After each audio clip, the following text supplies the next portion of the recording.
Why did they do this? Why does this even exist? You see, when Simgot came out with the EA500, it was awesome. There's this new company that came out with some incredible IEM that was metal construction, fine level of polish, and it sounded pretty darn good. You had tight controlled bass, you had nice mids, you had a seemingly very detailed and technical presentation, and all for about $80. It was good. For a change, it felt like the hype was actually real. Look, every reviewer out there said it was amazing, said it was a detailed and technical By the way, Uber driver, hi, how's it going?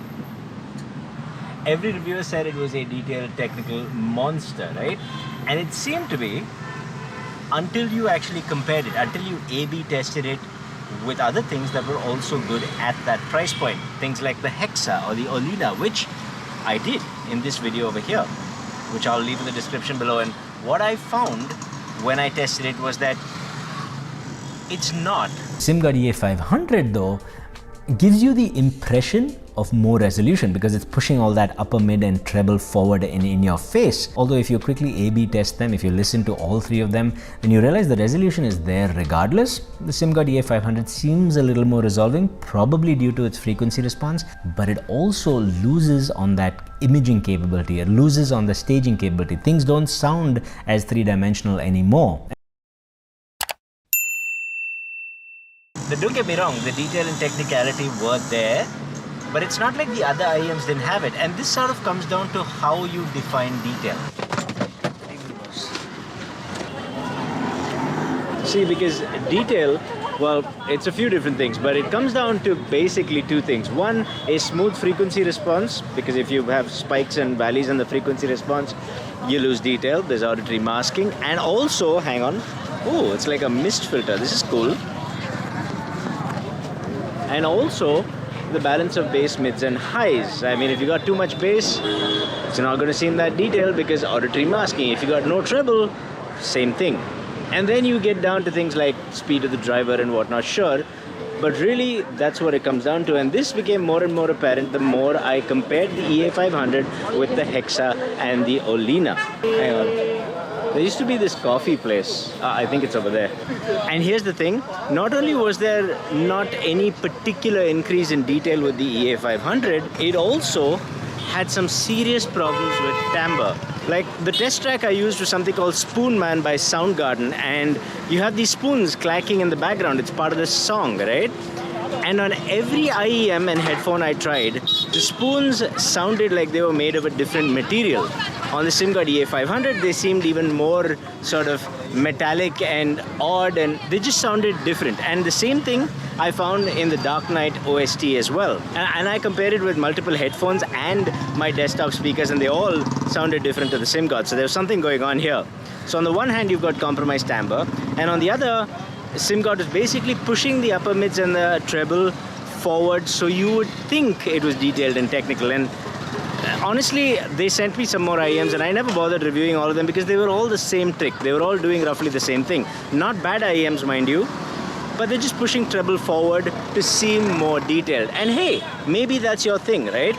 But it does come with a bit of a compromise.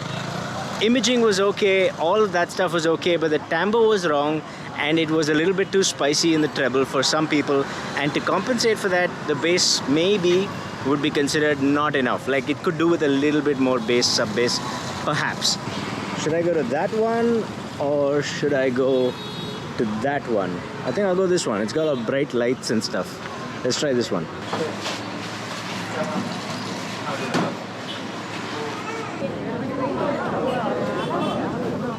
So good, so good.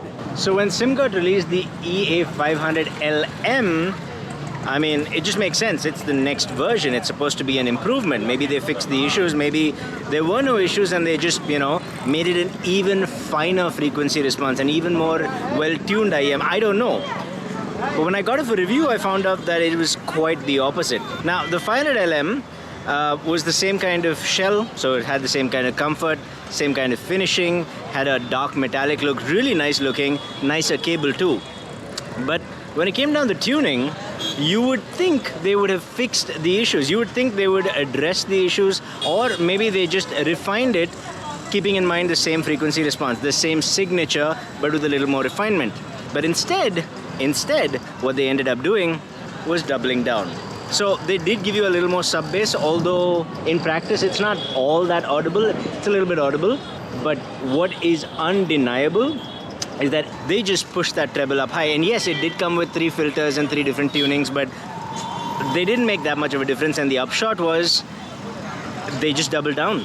So the 500 LM had more upper mid and more treble and more sharpness, and everything sounded more airy, and that would seem nice, right?